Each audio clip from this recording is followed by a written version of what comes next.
Hello, welcome to the video. Let's talk lightsabers. We're talking lightsabers again because they're fascinating. Now, if you're watching this channel, you probably know what a lightsaber is, or at least you'll have seen one, because like me, you're a massive fan of Star Wars. Lightsabers first appeared in the original Star Wars, which is now named A New Hope, but there's a lot more to a lightsaber than you might think.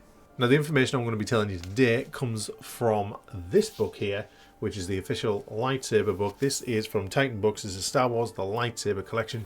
It's a fantastic book. It has information about the lightsabers, and then it also has various different characters, what their lightsabers are, what they look like, some of the art in there. Some of it's like rendered art, and then you've also got concept art in there as well. It's got all the different lightsabers in it. Really great. So what is a lightsaber? It's not just a shiny prop. It's not just a laser sword. It is the weapon of a Jedi Knight. Not as clumsy or random as a blaster, it's an elegant weapon from a more civilized age. So reading directly from this book here, it says, Obi-Wan Kenobi's words in the 1977 film describe the Jedi as the guardians of peace and justice in the Republic. Such a long-standing tradition of the Jedi Order has given them plenty of time to codify the rituals surrounding the signature weapon. The Jedi can manipulate the Force to perform superhuman feats, and the lightsaber is an extension of that skill.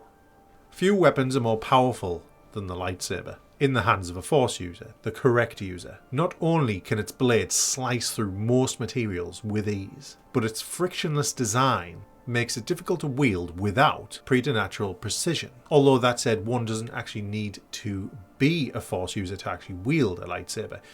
If you look at Han Solo, General Grievous, and there's probably many others throughout the Star Wars saga that have actually activated a lightsaber and even used one, either to create a hole somewhere or, you know, Han slices into a tauntaun. There's different ways in which they've been used. Even Finn in the sequels used a lightsaber, and we all thought that was going to go one way. It turns out it went a completely different direction.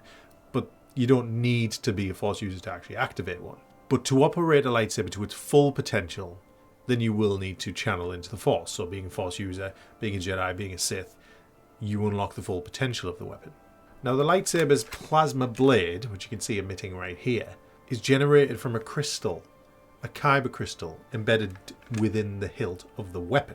One of the perks of using a lightsaber is if you're experienced enough, and usually you've got to be a Force user to do this, because you've got to have those Force-sensitive reflexes, those Jedi reflexes, you can block blaster bolts, which is a phenomenal feat. And you can even, as seen by Darth Vader and several others, boomerang the weapon using the Force, and it comes straight back to its master. So you can disarm opponents, take their heads off, take their arms off, do whatever you want, chop a rope, and it comes straight back. And the other thing they're very good for, which I'm currently doing, is illumination. You can use them to illuminate dark corridors or to even melt through a door. Very useful. So that's what a lightsaber is. It's a weapon. It's essentially a futuristic plasma sword, but it gets its energy from a kyber crystal within the hilt, and the user, the Force user, usually forms a deep connection with the weapon. But how do these things come about? So in this book, there's an entire section called Lightsaber Creation. So I'm going to be reading some sections from here for you. So it says here that George Lucas's decision to include swords in a science fiction film helped make Star Wars a smash hit. The whole premise was that it was a romantic fantasy in the great romantic traditions of mythology and King Arthur. In early concept art from 1977 Star Wars Episode 4 A New Hope, lightsabers are wielded by Rebel and Imperial soldiers alike. Lucas's decision to limit their use to the Jedi Knights and their dark side counterparts only cemented the iconic status of the weapon. So originally, George Lucas wanted everyone to have lightsabers. It was going to be a massive free-for-all. So much like you would watch a movie like Robin Hood or something and they're all fighting with swords, Star Wars originally would have been a futuristic version of that, a sci-fi version of that, and everyone would, you know, honorably kill each other with laser swords. But he chose to channel that down and make it so that only the select few, heroes and villains, would have those weapons. And it effectively worked out for the best, I would say, having the majority of people using blasters, and then your heroes and your special villains holding the lightsabers definitely worked a lot better than that, if you ask me. Now, the lightsaber props built for Luke Skywalker, Obi-Wan Kenobi, Darth Vader, began with decorating Roger Christian's visit to a shop in London's West End where he discovered vintage cylindrical battery packs used for flash photography. So if you've ever seen the this, in fact, one of these, it's this hilt, which you see. This is Darth Vader's, and Luke Skywalker's was. It's a little bit different. It's a little, it's got more silver on it. It's less black, but it was actually a flash mechanism. And they just added some screws, and I think, and then decorated it up a little bit, and there you go, lightsaber hilt, brilliant. Apparently, Christian said to the owner, "Do you have anything here that's unusual, stuff that might be interesting?" It was the first box. It was literally covered in dust, and when he pulled it out, it was a Greyflex handle from a 40s press camera. He just looked and went, "There it is, the Holy Grail." And the rest is history, I guess. He dressed it up with silvery tubes and doodads and disguised the real-world origins. According to him, when Lucas saw the finished product, he looked at it and smiled. And the biggest approval you can get from George. Imagine a smile from George Lucas. When they were filming, the crew attached rods to the prop hilts, coating them with the same reflective material used on road signs so they would glow under soundstage lighting. This sheen got a major boost when animated effects were added to the footage. His manager told him if he could work on the effects of the live action for the film, the animator Nelson Shin explained that since the lightsaber is light, the light should look a little shaky. He suggested that one frame should be inserted much lighter from the other so it would look like fluorescent tube or laser. The finishing touches came from the sound designer Ben Burt. The very first sound he created for the film was the lightsaber. Voing. The projections made him hum. The projectors made a hum that he thought was a musical in a way. So he had a tape recorder with a broken mic cable, and when he walked past the television set, it made a buzz. The buzz and the hum were the answer. So I've seen videos of this being used, and the sort of moving the rod towards it, and it makes the hum, and it's really cool the way that those sound effects come across. All it makes me think of is an episode of The Simpsons when Professor Frink, I think it is doing the wing noises with a lightsaber. Voing, voing, voing. Anywho, it's amazing learning where these sounds came from, where the props came from, because now they are like universally known. You could show someone a lightsaber hilt and they'll know instantly what it is. And there's so many different designs as seen in this book. I'm not promoting this book, by the way. It's just one of my favourite Star Wars books because it's got all the lightsabers in it. So then we move on to a section called the Jedi Tradition. In George Lucas's view, the lightsaber is more than just a weapon. It was a symbol of a simpler time. A time when honor ruled, and the original concept was that the Jedi would fight with swords, and he wanted to make it sort of a laser sword, so they gave it that technological edge. Throughout history, swords have been ritualistic objects, sometimes imbued with mystical significance, or used as a generational proof of one's royal birthright. The lightsaber's ability to deflect the attacks of blaster-toting adversaries only deepens the spiritual connection Lucas sought.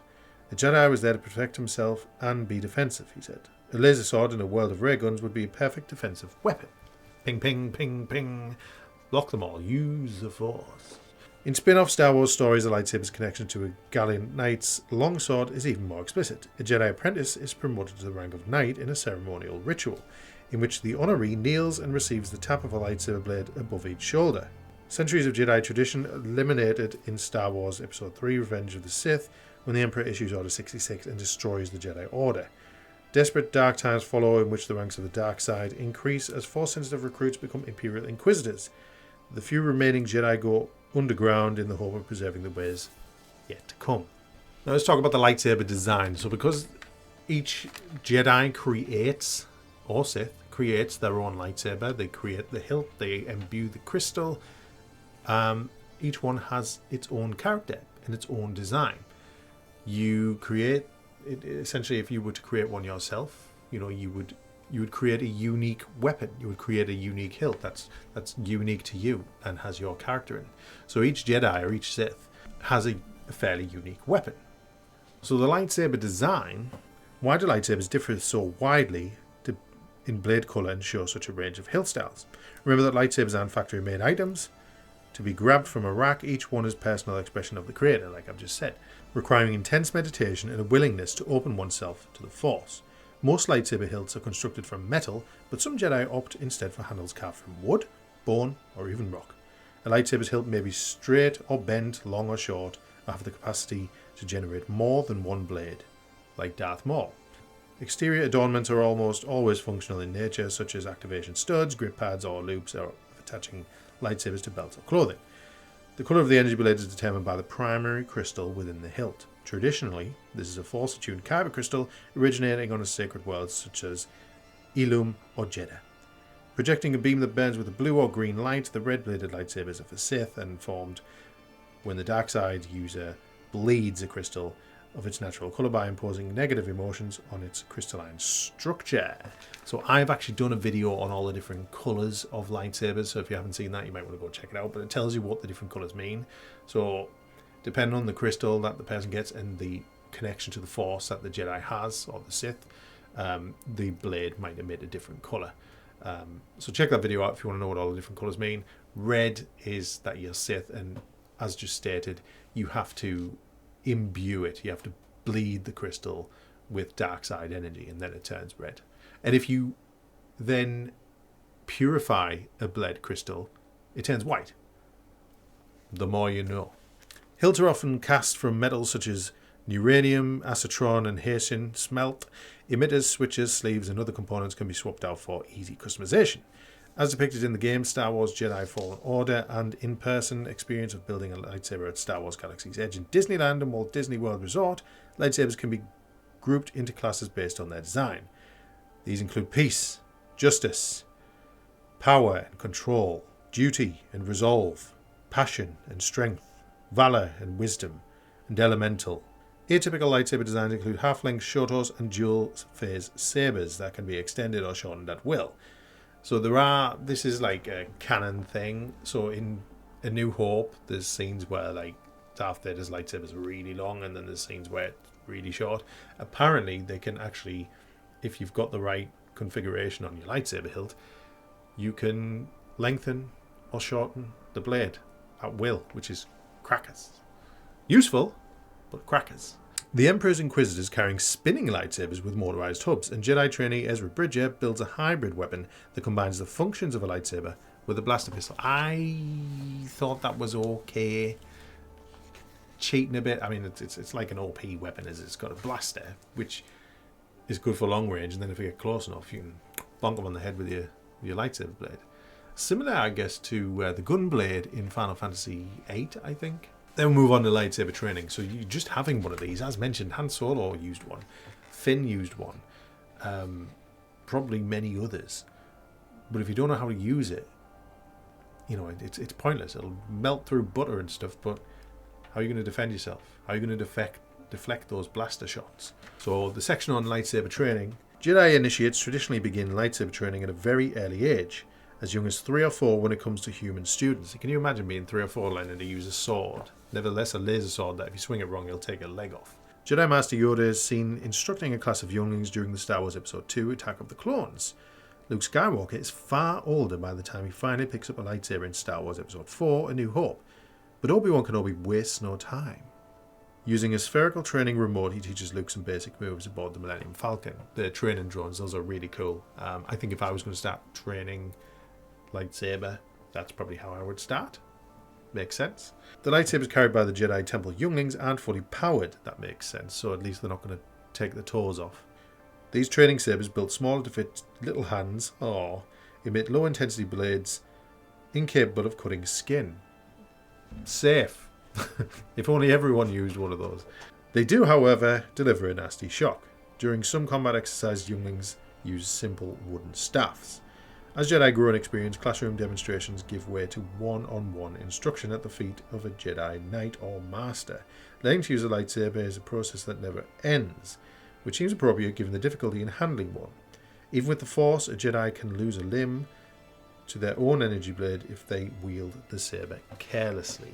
As mentioned, if you're trying to just do loads of funny swings and stuff, you can take your arm off, your toes off, your legs off. You can do some great damage. Now, interestingly, so if you look at the way lightsabers were held in the original trilogy to how they were handled in the prequel trilogy, you'll immediately notice they started the prequel trilogy not dual wielding, but like holding the weapon with 2 hands, and it was a very slow and heavy motion. And then you get to the prequels and they're doing all sorts of flips and tricks and things, and they're chucking them all over, acting like they weigh no more than half a baguette.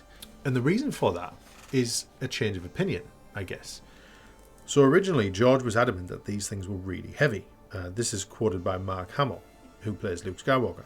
As he pantomimed, the heft of the weight of the weapons barely contained energy surge. We couldn't take a hand off, we always had to have two hands on it, like Excalibur. Films produced after A New Hope allowed actors to demonstrate a one-handed grip, an innovation invented by Lucas to demonstrate a Jedi's increasing mastery. So as you get more fluent with the Force, as you get stronger and you've trained for longer, and your connection to the Force and your connection to your lightsaber increases, it becomes lighter. The enemies of the Jedi have developed lightsaber equivalents and countermeasures, as seen in Star Wars Episode 3, Revenge of the Sith, Star Wars Clone Wars, and The Mandalorian, to name a few sources. Zagarian slaves are fond of the light whip for its glowing electrified wire. Dark side magic users like Ecor, First Order Stormtroopers carry riot control batons that can withstand lightsaber strikes, while the rare metal Beskar provides even greater protection, especially when incorporated Jedi into Mandalorian armor. So as you see in Episode 3, when they're on board Grievous's ship, you've got the droids that have the vibro blades, which can repel the lightsaber, and Beskar is a great one. Beskar, if you see I think you see it in The Mandalorian, where blaster fire and stuff is just pinging right off. So there are countermeasures, so it won't cut through everything now. They're learning. And then the final sort of section of this book, before it gets into like looking at people's lightsabers and stuff, which is really cool. I'm not going to read all those today, but if you do get your hands on the book, there's a piece on every single person, so it'll tell you a little blurb about the person, and then it'll tell you a little bit about their lightsaber. Pretty fun stuff. But the final section is lightsaber combat. And lightsaber combat evolves greatly throughout the Star Wars films and animated series, ranging from measured and deliberate to wild and explosive. It started out with a lot of honour involved and a lot of skill and craft and a spiritual meaning to the sword fight. And this was George Lucas regarding the duel between Obi-Wan Kenobi and Darth Vader in Star Wars Episode 4, A New Hope. It was a fight between a very old man, very old indeed, and a man who was only partially a man. He was Darth Vader, he was burned to a crisp, and he was replaced by droid pieces.